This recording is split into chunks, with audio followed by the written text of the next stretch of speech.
வணக்கம், வாழ்க வளமுடன். நம்ம இன்றைக்கி பார்க்க போகிறது என்ன அப்படின்னா, மாசி மாதத்தினுடைய சிறப்பு பலன்கள். பொதுவாக இந்த மாசி மாதத்தில் பார்த்திங்கன்னா மகம் நட்சத்திரமும் பௌர்ணமியும் இணைந்த நாள் தான் மாசி மகம். சமயபுரம் மாரியம்மன் பிறந்த நட்சத்திரம் எது அப்படின்னு பார்த்தோம்னா மகம் நட்சத்திரம். அதனால தான் அந்த அம்பாள் பேர் மகமாயின்றோம். இந்த மாசி மகத்தில் பார்த்திங்கன்னா மிக சிறப்பானது மகா சிவராத்திரி வரக்கூடியது. அதே போல் காரடையான் நோன்பு, சுமங்கலிகளுடைய பூஜைகள். இந்த மாசி மாதத்தில் பார்த்திங்கன்னா கோவில்கள், புனித நீராடல், பித்ருக்களுக்கு செய்ய வேண்டிய தர்ப்பணம், முருகன் வழிபாடு, சிவன் வழிபாடு, அம்பிகை வழிபாடு எல்லாமே ஒரு அற்புதமான பலனை தந்துவிடும். அப்படி ஒரு இருக்குது இந்த மாசி மாதத்தில். சரி, இந்த மாசி மாதத்தில் பார்த்திங்கன்னா புனித நீராடுதல் ரொம்ப விசேஷங்க. பாவங்களை போக்கக்கூடியது. கடலில் குளிக்கிறது, குளங்களில் குளிக்கிறது, புனித நதிகளில் நீராடுவது, முன்னோர்களுக்கு தர்ப்பணம் செய்யக்கூடியது, இது எல்லாமே ரொம்ப அற்புதமான ஒரு விசேஷமான நாள். நல்ல பலனை தந்துவிடும்.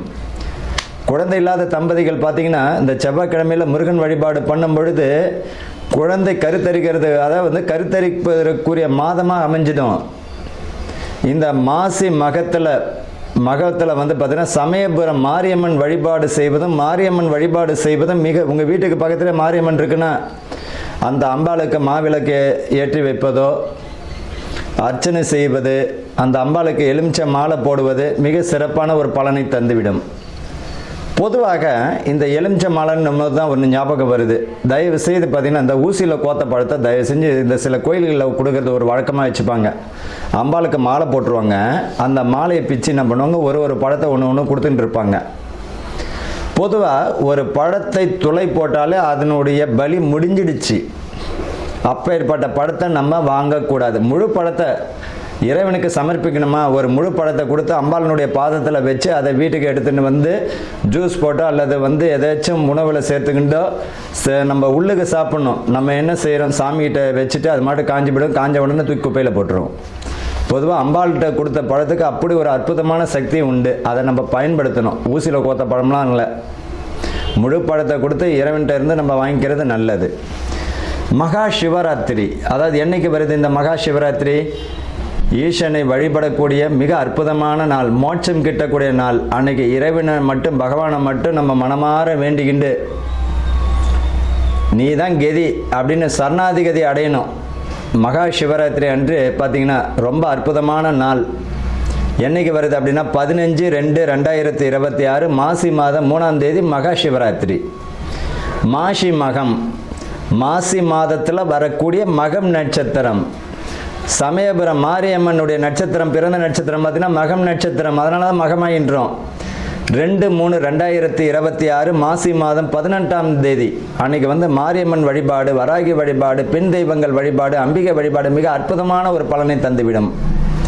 காரடையான் நோன்பு, கணவனுடைய ஆயுள் பலமும் குடும்பத்தில் நிம்மதியும் புத்திர விருத்தியும் வம்ச விருத்தி தரக்கூடிய நாளாக அமைஞ்சிடும். அன்றைக்கி பார்த்திங்கன்னா சுமங்கலிகள் பார்த்திங்கன்னா இந்த காரடையான் நோன்பு இருக்கிறது மிக சிறப்பான ஒரு பலனை தந்துடும். அன்றைக்கி பார்த்திங்கன்னா கோயிலில் உங்களால் முடிஞ்சது மாங்கல்ய சவரடு, வெத்தலை பாக்கு, பழம், பூவு, மங்கள பொருட்கள், மஞ்சள், குங்குமம், உங்களால் முடிஞ்சதுன்னா ஏதாவது ஒரு துணி வச்சு ஒரு 5 சுமங்களுக்கு உங்களால் எத்தனை பேருக்கு தர முடியுமோ தருவது மிக அற்புதமான பலனை தந்துவிடும். குடும்பத்தில் நிம்மதி இல்லாதவங்க, கணவன் மனைவிக்குள்ளே பிரச்சனையாக இருக்குது, குடும்பத்தில் நிம்மதியாக இல்லை, செல்வங்கள் வரக்கூடிய பணம், சம்பாதிக்கக்கூடிய பணம் கையிலே நிற்கலை, இவங்கெல்லாம் பார்த்திங்கன்னா இந்த காரடையான் நோன்பு வருஷம் இருப்பது மிக சிறப்பான பலனை தந்துவிடும். அவ்வளோ அற்புதமான நலம் இந்த மாசி மகத்தில் வரக்கூடிய முக்கியமான தினங்கள்.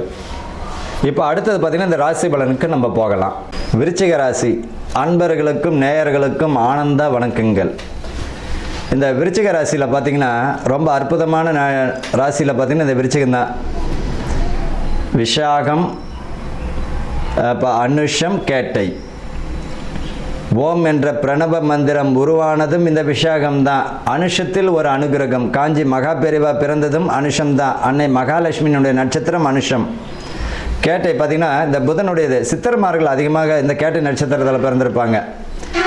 இந்த விருச்சிக ராசியில் பார்த்தீங்கன்னா பிறந்தவர்களுக்கு இந்த வருஷம் இந்த மாதம் எப்படிப்பட்ட பலன் அற்புதமாக இருக்கும் அப்படின்னா, தொழிலில் வந்து நல்ல சாதகமான சூழ்நிலை தருவதற்கு வாய்ப்புகள் உண்டு. புதிய தொழில் அமைவதற்கு வாய்ப்புகள் வந்துவிடும்.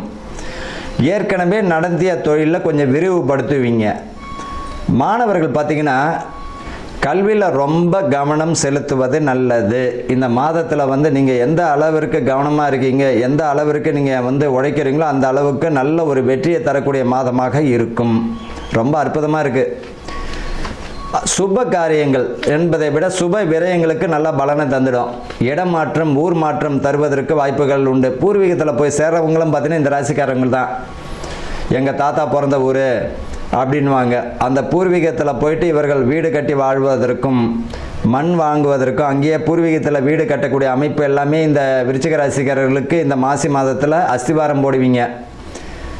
வீடு வந்து பார்த்திங்கன்னா தடைகள் இருந்தவங்களுக்குலாம் இந்த மாசி மாதத்தில் ஒரு ஃபினிஷிங் ஸ்டேஜ் வந்துடும். திருமணம் வயதுடைய பிள்ளைகளுக்கு வரன் அமைவதற்கு வாய்ப்புகள் உண்டு. இந்த காலகட்டத்தில் வந்து பார்த்திங்கன்னா பணத்தை வந்து தேவையில்லாத விஷயத்துக்கு பயன்படுத்தாமல் சுப விரயமாக பண்ணிவிடுங்க. வீடு கட்டக்கூடியது, மண் வாங்கக்கூடியது, நகை வாங்கக்கூடியது அந்த அமைப்பில் இருக்கிறது நல்லது. இந்த ராசிக்காரர்களுக்கு சொத்து சுகம் சேர்வதற்கு வாய்ப்புகள் உண்டு. குடும்பத்தில் விட்டு கொடுத்து போகிறது நல்லது. அதே போல் வந்து பார்த்திங்கன்னா தேவையில்லாத மனக்குழப்பம், தேவையில்லாத மனசங்கடங்கள், தேவையில்லாத விஷயங்கள்லாம் மனதை செலுத்துவது பெண் பிள்ளைகளுக்கு வரக்கூடிய வாய்ப்புகள் உண்டு. அதில் கவனமாக இருக்கணுங்க. இந்த விருச்சிக ராசிக்கு ஒரே ஒரு அட்வைஸ் என்ன அப்படின்னம்னா, இந்த 16 to 20 சொல்லலாம். மனம், குணம், புத்தி பேதலிக்கும். உன்னை பார்க்கும்போது அழகாக தெரியும், நல்லவனாக தெரியும். தேவையில்லாமல் போய் மாட்டிக்கிட்டோம்னா அதனுடைய முழுமையான எதிர்மறை ஆற்றல் கரெக்டாக உங்கள் கண்ணுக்கு தெரியும். புரியுதுங்களா? ஒன்று குத்துது குடையுதுன்னு வேண்டாம். உங்கள் வேலையை மட்டும் பாருங்கள். இறைவன் கொடுத்த இலக்கை நீங்கள் பயன்படுத்துங்க. படிப்பு, உங்கள் குடும்பம், நல்ல வேலை அமைக்கக்கூடிய அமைப்பு, இந்த மாதிரியான விஷயங்களை கவனத்தை செலுத்துறது நல்லது. தேவையில்லாத விஷயங்கள் வேண்டாம். அதே போல் வந்து பார்த்திங்கன்னா உங்கள் வெளியே நடக்குது ஒரு பிரச்சனைகள் வருதுன்னா அது குடும்பத்தில் சொல்கிறது நல்லது. உங்களுடைய பெற்றவங்கள்ட்ட சின்ன விஷயமா இருந்தாலும் சொல்லி அதுக்கு சுமூகமாக தீர்வு காணுங்க. மனம் வந்து பார்த்திங்கன்னா சஞ்சலிக்கக்கூடிய மாதமாக இருக்கும். படிப்பு போயிடும். அதனால் படிப்பில் கவனத்தை மட்டும் செலுத்துங்க. தொழிலில் வந்து நல்ல முன்னேற்றம் தரும். வெளியிடம் வெளிநாடு செல்பவர்களுக்கு அஸ்திவாரம் போடக்கூடிய மாதமாக இருக்கும். தொழிலில் நல்ல ஒரு முன்னேற்றமான சூழ்நிலை தரும். அதே போல் கடன் வாங்குறீங்கன்னா 1க்கு 1000 முறை யோசித்து வாங்குறது நல்லது. அடைக்க முடியாமல் போயிடும். அதில் கவனமாக இருக்கிறது கொஞ்சம் பார்த்துக்கணும். பங்கு வர்த்தகத்தில் வந்து பார்த்திங்கன்னா நல்ல ஒரு முன்னேற்றமான சூழ்நிலை தருவதற்கு வாய்ப்புகள் உண்டு. ஆக மொத்தத்தில் பார்த்திங்கன்னா இந்த விருச்சிக ராசிக்காரர்களுக்கு இந்த டைம் வந்து நல்ல ஒரு அற்புதமான பலன் தரும். வாழ்த்துக்கள். வாழ்க வளமுடன்.